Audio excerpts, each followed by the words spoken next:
Basicity of amine, last time भी बताया था, दोबारा एक बार रिवाइज करवा रहा हूं, समझ लो, यहां बोर्ड पे ध्यान रखो, ठीक है ना। तो देखिए बेसिसिटी ऑफ एमाइन, सबसे पहले तो आपको ये पता होना चाहिए कि ये बेसिक क्यों होते हैं। जो एमाइन है वो बेसिक क्यों होते हैं, ठीक है ना। बेसिक का मतलब क्या होता है कि जो एमाइन होते हैं इनके पास क्या होता है, इनका जो फंक्शन ग्रुप होता है एमाइन का वो होता है RNH2। नाइट्रोजन का एटॉमिक नंबर होता है 7, ठीक है ना। इलेक्ट्रॉनिक डिस्ट्रीब्यूशन जब हम इसका करते हैं तो होता है 2 and 5, ठीक है। एमाइन जो है वो मिलते किससे हैं, ये मिलते हैं अमोनिया से, यानी NH3। और अमोनिया की जब हम हाइब्रिडाइजेशन करते हैं तो ये बनती है sp3 हाइब्रिडाइजेशन, है ना। और नाइट्रोजन के पास जो होता है वो होता है एक लोन पेयर ऑफ इलेक्ट्रॉन। तो नाइट्रोजन क्या करता है, अपना lone pair of electron donate करता है। तो लोन पेयर ऑफ इलेक्ट्रॉन जो डोनेट करेगा प्रोटॉन को, और प्रोटॉन को क्या करेगा अपने साथ एक्सेप्ट करता है, तो उसको हम बोलते हैं बेसिक करैक्टर या बेसिसिटी। तो हम क्या बोलते हैं कि अमोनिया जो है वो होता है NH3, और एमाइन जब इसके साथ एक अल्काइल ग्रुप जुड़ जाए यानी R ग्रुप, तो बन जाता है एमाइन। तो इसी के बेसिक के बारे में हमें डिस्कशन करनी है। सबसे पहले क्या होते हैं, जो एमाइन होते हैं ये आपके अमोनिया से ज्यादा बेसिक होते हैं। अमोनिया से क्या होते हैं, मोर बेसिक होते हैं। एमाइन होते हैं 3 टाइप के, एक होता है प्राइमरी, सेकेंडरी और टर्शरी। तीनों में डिफरेंस क्या है, प्राइमरी एमाइन जो होता है ये होता है RNH2, सेकेंडरी एमाइन में होते हैं 2 एल्काइल ग्रुप, और टर्शरी एमाइन में होते हैं 3 एल्काइल ग्रुप। ये तो पता ही होगा आप सभी को, ठीक है ना। क्लासिफिकेशन बताई थी आपको कि एमाइन जो होते हैं वो 3 टाइप के हैं, प्राइमरी, सेकेंडरी और टर्शरी। प्राइमरी में 1 एल्काइल ग्रुप, सेकेंडरी में 2 एल्काइल ग्रुप और टर्शरी में 3 एल्काइल ग्रुप। एल्काइल ग्रुप जो होते हैं आपके, एल्काइल ग्रुप यानी CH3, ये होते हैं आपके इलेक्ट्रॉन डोनेटिंग ग्रुप। क्या होते हैं, इलेक्ट्रॉन डोनेटिंग ग्रुप। मतलब ये क्या करते हैं, एल्काइल ग्रुप इलेक्ट्रॉन डोनेट करते हैं। तो यहां पर एमाइन के पास है 1 एल्काइल ग्रुप। अगर फॉर एग्जांपल नाइट्रोजन अपना प्रोटॉन डोनेट कर दे, तो प्रोटॉन डोनेट करने से नाइट्रोजन पे इलेक्ट्रॉन की डेफिशिएंसी हो जाती है, पॉजिटिव चार्ज आ जाता है। तो उसको कंप्लीट करने के ये जो electron donating group alkyl group है वो अपना इलेक्ट्रॉन दे देगा। क्लियर है सबको। सेकेंडरी एमाइन पे ऐसे ही 2 एल्काइल ग्रुप होते हैं, तो यानी इलेक्ट्रॉन देने वाले 2 ग्रुप होते हैं, ठीक है ना। तो इलेक्ट्रॉन देने वाले अगर 2 ग्रुप हो गए तो नाइट्रोजन पे इलेक्ट्रॉन की डेंसिटी क्या होगी, और ज्यादा हो जाएगी। तो वो इजीली क्या करेगा, अपना प्रोटॉन डोनेट कर देगा। ऐसे अगर आप टर्शरी एमाइन की बात करते हो तो टर्शरी एमाइन में जो इलेक्ट्रॉन डोनेटिंग ग्रुप है वो कितने हैं, वो 3 है। तो यहां पर 3 इलेक्ट्रॉन डोनेटिंग ग्रुप है, तो 3 इलेक्ट्रॉन डोनेटिंग ग्रुप की वजह से इस पर इलेक्ट्रॉन की डेंसिटी और भी ज्यादा हो जाएगी। क्लियर है सबको। तो अगर हम इसके बेसिक स्ट्रेंथ की बात करते हैं प्राइमरी, सेकेंडरी और टर्शरी की, तो आपका जो बेसिक स्ट्रेंथ है वो प्राइमरी का कम होता है उससे ज्यादा सेकेंडरी का, और टर्शरी का सबसे ज्यादा। क्लियर है, यानी ये इंक्रीजिंग ऑर्डर है बेसिसिटी ऑफ किसका, एमाइन का। क्लियर है। रीजन क्या है, due to alkyl group. Alkyl group क्या होते हैं, इलेक्ट्रॉन डोनेटिंग ग्रुप होते हैं। समझ में आ गई बात सबको। दूसरा पॉइंट कि एमाइन जो होते हैं वो अमोनिया से क्या होते हैं, मोर बेसिक होते हैं। क्यों, क्योंकि अमोनिया पे कोई भी अल्काइल ग्रुप अटैच नहीं होता, एमाइन पे क्या होते हैं, एल्काइल ग्रुप होते हैं अरमान, ठीक है। दूसरी बात एक ध्यान रखनी है आपने, क्या कि नॉन एक्वस, रिकॉर्डिंग पे मत ध्यान दो, वो तो होएगी हो जाएगी, नहीं होएगी कोई इतनी ज्यादा भी वो नहीं है, समझ लो। बार बार दोबारा रिवाइज नहीं करवाऊंगा इस टॉपिक को, एक तो आया नहीं है और दूसरा बाहर ध्यान रख रहा है कि ये जो एमाइन नॉन एक्वस, और दूसरा आपके जो गैसियस फेस होते हैं, इन दोनों के लिए जो बेसिसिटी का ऑर्डर रहेगा वो यही रहेगा। एलिफेटिक एमाइन की बात कर रही है, ठीक है ना। ये जो बेसिसिटी हम पढ़ रहे हैं वो किसकी पढ़ रहे हैं, पहले एलिफेटिक के लिए पढ़ रहे हैं, ये चीज ध्यान रखना। क्लियर है। तो ये तो है आपका नॉन एक्वस और गैसियस फेज के लिए। अगर फॉर एग्जांपल इसी को अगर हम किसके लिए पढ़े, एक्वस के लिए, फॉर एक्वस कि एक्वस सॉल्यूशन में, तो एक्वस सॉल्यूशन में जो बेसिक करैक्टर रहेगा वो क्या रहेगा, वो दो तरह के बेसिक करैक्टर होते हैं। क्या? Secondary is greater than primary is greater than tertiary, और एक होता है secondary is greater than primary, sorry secondary is greater than tertiary is greater than primary. ठीक है जी। तो दो बेसिक करैक्टर है आपके एक्वस के अंदर, दोनों अलग अलग टाइम पे यूज होते हैं। कैसे? ये तो होता है कि आपका जब small number of alkyl group हो, क्या हो? Small number of alkyl group. और ये कब होगा? जब large number of alkyl group होगा, large number of alkyl group. कैसे समझे? Small number of alkyl group का मतलब क्या और large number of alkyl group का मतलब कि मान लीजिए जैसे अगर हम बात करते हैं कि ये है मान लीजिए मिथाइल एमाइन और ये CH3NH, ये है N मिथाइल मीथेन एमाइन। तो अगर आप दोनों में देखोगे तो दोनों में एल्काइल ग्रुप एक एक है ना, small number of alkyl group है। ऐसे इसका अगर आप टर्शरी बनाओगे तो ये ठीक है ना। इसी में अगर हम क्या करें, large number of alkyl group, तो यहां मिथाइल की जगह क्या आ जाए, इथाइल आ जाए, प्रोपाइल आ जाए, तो वो क्या हो गए, एल्काइल ग्रुप क्या हो जाते हैं, large number of alkyl group हो जाते हैं। क्लियर है? अब ये जो ऑर्डर है एक्वस के अंदर, ये तीन फैक्टर पे डिपेंड करते हैं। कौन कौन सा? एक तो डिपेंड करता है प्लस आई इफेक्ट पे, एक डिपेंड करता है किस पे, सॉल्वेशन इफेक्ट पे, और एक डिपेंड करता है किस पे, स्टेरिक हिंड्रेंस इफेक्ट पे। ठीक है भाई? तीन इफेक्ट कौन कौन से हैं? प्लस आई, सॉल्वेशन और steric hindrance. Plus I effect का मतलब क्या है, जो अभी आपको इस केस में बताया था कि जितने ज्यादा एल्काइल ग्रुप उतने ज्यादा इलेक्ट्रॉन डोनेटिंग ग्रुप, और जितने ज्यादा इलेक्ट्रॉन डोनेटिंग ग्रुप उतना ही नाइट्रोजन अपना इजीली क्या करेगा, इलेक्ट्रॉन को लूज करेगा। ठीक है ना। तो सेम बात हम यहां पे बोल रहे हैं प्लस आई इफेक्ट में, कि जिसमें मोर नंबर ऑफ एल्काइल ग्रुप होंगे, अगर ज्यादा नंबर ऑफ एल्काइल ग्रुप है तो जो बेसिक करैक्टर है वो क्या रहेगा उसके, डायरेक्टली प्रोपोर्शनल है ना। मोर number of alkyl group more basic character. तो इसके अकॉर्डिंग अगर हम देखें बेसिसिटी का जो ऑर्डर है वो क्या बनेगा, वो बनेगा आपका tertiary greater than secondary greater than primary. Clear है सबको? दूसरा है सोल्वेशन इफेक्ट। सोल्वेशन इफेक्ट क्या कहता है कि आप जब एमाइन को वाटर में ऐड कर रहे हो तो वाटर में ऐड करने पर वो क्या करता है, हाइड्रोजन बॉन्डिंग बनाता है वाटर के साथ, है ना। और हमने पढ़ा है कि हाइड्रोजन बॉन्डिंग वाटर के साथ प्राइमरी सबसे ज्यादा बनाता है, उससे कम सेकेंडरी और सबसे कम टर्शरी।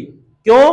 क्योंकि जितने जो एल्काइल ग्रुप बढ़ते हैं, एल्काइल ग्रुप क्या होते हैं, हाइड्रोफोबिक होते हैं, यानी जो वाटर में रिएक्ट नहीं करते। तो प्राइमरी एमाइन जो होता है उसमें अगर आप देखोगे नाइट्रोजन के साथ कितने हाइड्रोजन होते हैं, 2 हाइड्रोजन होते हैं। तो उसकी जो बॉन्डिंग है नाइट्रोजन की वाटर के साथ वो क्या रहेगी, ज्यादा रहेगी। तो उसमें क्या रहेगा, वो ज्यादा सोल्यूबल रहेगा। सेकेंडरी में एल्काइल ग्रुप कितने हो जाते हैं, 2 हो जाते हैं, तो हाइड्रोफोबिक पार्ट क्या हो जाता है, बढ़ जाता है। और टर्शरी में एल्काइल ग्रुप कितने हो जाते हैं, 3 हो जाते हैं, तो उसमें भी हाइड्रोफोबिक पार्ट क्या हो जाता है, बढ़ जाता है। तो इसके अकॉर्डिंग अगर हम बात करें बेसिक करैक्टर की, तो बेसिक करैक्टर जो आपका रहेगा वो क्या रहेगा, primary is greater than secondary is greater than tertiary. Clear है सबको? तो ये है सोल्वेशन इफेक्ट। थर्ड है आपका steric hindrance effect. Steric hindrance effect भी यही बोलता है जो प्लस आई इफेक्ट कहता है, कि जितने ज्यादा एल्काइल ग्रुप उतनी क्राउडिंग ज्यादा और उतना ही बेसिक करैक्टर ज्यादा। तो इसके अकॉर्डिंग भी आपका जो बेसिक करैक्टर का ऑर्डर है वो ये बनता है। तो अगर हम तीनों इफेक्ट को स्टडी करें तो तीनों इफेक्ट को स्टडी करने पर हमें क्या मिल रहा है, हमें 2 ऑर्डर मिल रहे हैं। क्या? या तो tertiary is greater than secondary is greater than, या फिर primary is greater than secondary is greater than tertiary. और अगर इन दोनों ऑर्डर को हम देखें तो दोनों के अंदर हमें सेकेंडरी क्या मिल रहा है, सबसे ज्यादा मिल रहा है ना, कि सेकेंडरी एमाइन जो है वो सबसे क्या है, ज्यादा है प्राइमरी से। इस ऑर्डर में आप देखोगे तो secondary is greater than primary, और इसमें देखोगे तो secondary is greater than tertiary. तो इसका मतलब क्या है कि सेकेंडरी क्या होगा, मोर बेसिक होगा। तो हम क्या बोलेंगे कि सेकेंडरी इज मोर बेसिक। अब बात आती है कि ऑर्डर कौन सा ले, कि सेकेंडरी हम प्राइमरी ग्रेटर देन टर्शरी लिखें या secondary is greater than tertiary is greater than primary लिखें। अब इसमें दिक्कत है कि यहां पे क्या करना है आपने, जब आप ये ऑर्डर लिख रहे हो कि secondary is greater than primary is greater than tertiary, तो उस केस में आप क्या बोलोगे, उसमें आप बोलोगे कि सोल्वेशन इफेक्ट जो होता है, सोल्वेशन इफेक्ट जो होता है वो क्या होता है, ज्यादा होता है किससे, आपके स्टेरिक हिंड्रेंस और प्लस आई इफेक्ट से। क्या बोलोगे, सोल्वेशन इफेक्ट जो है वो ग्रेटर है किससे, स्टेरिक हिंड्रेंस और प्लस आई इफेक्ट से। और ये किस केस में होगा, जहां पर small number of alkyl group होंगे। ये अभी बताया था ना मैंने, ये वाला जिसमें small number of alkyl group है। और ये ऑर्डर आप कब लिखोगे, इस ऑर्डर में आप क्या रीजन दोगे कि जो प्लस आई इफेक्ट है या जो आपका स्टेरिक हिंड्रेंस इफेक्ट है ये क्या हो जाता है, ज्यादा हो जाता है किससे, सोल्वेशन इफेक्ट से, इससे सोल्वेशन इफेक्ट से। और ये कब होगा, जब आपके एल्काइल ग्रुप ज्यादा होंगे, एल्काइल ग्रुप ज्यादा होंगे। क्लियर है सबको ये पॉइंट, हाँ जी क्लियर है या नहीं। सबसे पहले एमाइन बेसिक क्यों होते हैं, बिकॉज नाइट्रोजन पे लोन पेयर ऑफ इलेक्ट्रॉन होता है, वो डोनेट कर देता है, प्रोटॉन को एक्सेप्ट करता है, इस वजह से। क्लियर है। अमोनिया से ज्यादा बेसिक है एमाइन, क्यों, क्योंकि एमाइन पे क्या है, एल्काइल ग्रुप है। क्लियर है। दूसरा हमने बोला कि एमाइन के केस में 3 तरह के एमाइन होते हैं, प्राइमरी सेकेंडरी टर्शरी। इनके बेसिक कैरेक्टर को अगर हम स्टडी करें तो tertiary is greater than secondary is greater than primary. क्यों, क्योंकि जितने ज्यादा एल्काइल ग्रुप उतना ज्यादा बेसिक कैरेक्टर, उतने ज्यादा इलेक्ट्रॉन डोनेटिंग ग्रुप। क्लियर है सबको। फिर हमने स्टडी किया कि ये नॉन एक्वस और गैसेस फेस में ये ऑर्डर रहेगा। और अगर हम बात करें एक्वस सॉल्यूशन की तो एक्वस सॉल्यूशन में 2 ऑर्डर है, secondary is greater than primary is greater than tertiary, secondary is greater than tertiary is greater than. ये कब होगा, जब स्मॉल एल्काइल ग्रुप हो, और ये कब होगा, जब लार्ज एल्काइल ग्रुप हो। रीजन क्या है, 3 फैक्टर, प्लस आई, सॉल्वेशन और प्लस आई क्या कहता है, जितने ज्यादा एल्काइल ग्रुप उतनी ज्यादा, तो उसके अकॉर्डिंग ये ऑर्डर। सॉल्वेशन इफेक्ट क्या कहता है, जितने ज्यादा नाइट्रोजन पे हाइड्रोजन रहेंगे या जितने ज्यादा एल्काइल ग्रुप होंगे उतनी सोलिबिलिटी कम होगी, उतनी सोलिबिलिटी कम होगी। तो प्राइमरी पे कम होते हैं एल्काइल ग्रुप तो बेसिक ज्यादा सोल्यूबल, तो बेसिक कैरेक्टर भी ज्यादा होगा। तो primary secondary and tertiary. Steric hindrance भी किसको फॉलो करता है, प्लस आई को। इन तीनों के रिजल्ट से हमें 2 चीजें पता चली, क्या कि सेकेंडरी प्राइमरी से भी ज्यादा होता है और सेकेंडरी टर्शरी से भी ज्यादा होता है। बात आती है इस ऑर्डर की, ये कब लिखेंगे, तो आप बोल दो कि solvation effect is more than steric and plus I, और इसको आप लिखोगे कि plus I effect and steric hindrance is more than solvation effect. समझ में आ गई बात। तो आपने ये आपका एलिफेटिक एमाइन के लिए क्लियर है सबको अब तो, हाँ जी, कोई डाउट अभी भी किसी को। उसके बाद हम बात करते हैं कि जो एरोमेटिक एमाइन है, देखिए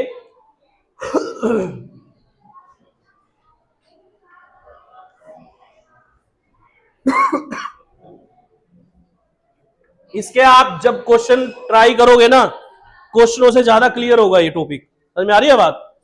क्वेश्चन ट्राई करोगे, क्वेश्चनों से ज्यादा क्लियर होगा, तभी आपको आएगा ये टॉपिक कि कैसे सोल्व करने हैं क्वेश्चन, ठीक है ना।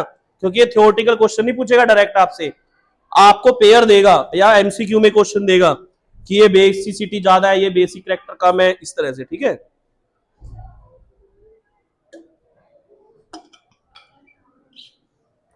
नेक्स्ट देखो एरोमेटिक एमाइन। एरोमेटिक एमाइन में क्या रहेगा आपका कि जो एरोमेटिक एमाइन होते हैं ये क्या होते हैं, लेस बेसिक होते हैं, लेस बेसिक देन एलिफेटिक। कि एरोमेटिक एमाइन जो है वो लेस बेसिक है किससे, एलिफेटिक से। क्यों, तो देखें ये आपके पास है एरोमेटिक, मान लीजिए ये एनिलीन, क्लियर है। ये नाइट्रोजन के पास अपना लोन पेयर है। हमने बोला कि बेसिक करैक्टर कब शो करते हैं, जब नाइट्रोजन अपना लोन पेयर डोनेट करता है। इस केस में क्या है कि जब मान लीजिए ये एनिलीन है और एनिलीन कोई प्रोटॉन एक्सेप्ट करता है, ये मान लीजिए कोई प्रोटॉन एक्सेप्ट किया इसने और प्रोटॉन एक्सेप्ट करके क्या बना दिया, एनिलीनियम आयन। ये होता है एनिलीन, समझे एक चीज को, ये होता है एनिलीन। ये नाइट्रोजन ने क्या किया, अपना प्रोटॉन डोनेट किया और H पॉजिटिव जो प्रोटॉन है उसके साथ जुड़ गया, तो क्या बना लिया, एनिलीनियम आयन बना लिया। क्या बना लिया, एनिलीनियम आयन। अब ये जो एनिलीनियम आयन होता है वो मोर स्टेबल होता है एनिलीन से। सबसे पहली बात तो ये क्लियर होनी चाहिए आपको। दूसरा पॉइंट क्या कि ये जो एनिलीन है अगर ये अपना इलेक्ट्रॉन इस बेंजीन रिंग को दे तो आपको पता है ये क्या बनाता है, रेजोनेंस बनाएगा और ये इलेक्ट्रॉन यहां पे आ जाए तो इस तरह से क्या बन जाएगा, रेजोनेंस बनेगा ना। यही नेगेटिव चार्ज नेक्स्ट ये इलेक्ट्रॉन यहां पे आ जाए और ये इसको दे दे पैरा पोजीशन पे,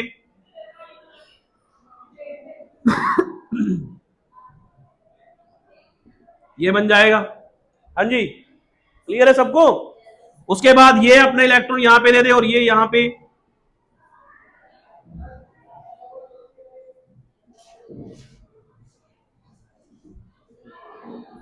ये बन जाएगा, क्लियर है।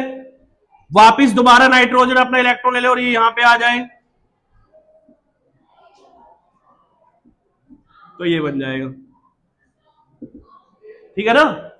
तो होता क्या है, एरोमेटिक अमाइन के केस में जो नाइट्रोजन का इलेक्ट्रॉन है, जो लोन पेयर है, वो क्या करता है, पूरे के पूरे बेंजीन रिंग पे रोटेट करता है और रोटेट करने से क्या बनता है, रेजोनेंस। क्या बनता है, रेजोनेंस। और दूसरा जो नाइट्रोजन है वो इस बेंजीन रिंग के साथ कौन से बॉन्ड से जुड़ा हुआ है, डबल बॉन्ड के साथ जुड़ा हुआ है, ठीक है ना। तो इसलिए ये क्या करता है, इजिली अपना जो प्रोटॉन है वो डोनेट नहीं कर पाता। सो दैट्स वाई जो एरोमेटिक एमाइन है वो क्या होते हैं, लेस बेसिक होते हैं किससे, एलिफेटिक से। क्लियर है सबको। अब बात आती है कि ये जो एरोमेटिक एमाइन है, ये एरोमेटिक एमाइन पे दो फैक्टर होते हैं जो डिपेंड करते हैं,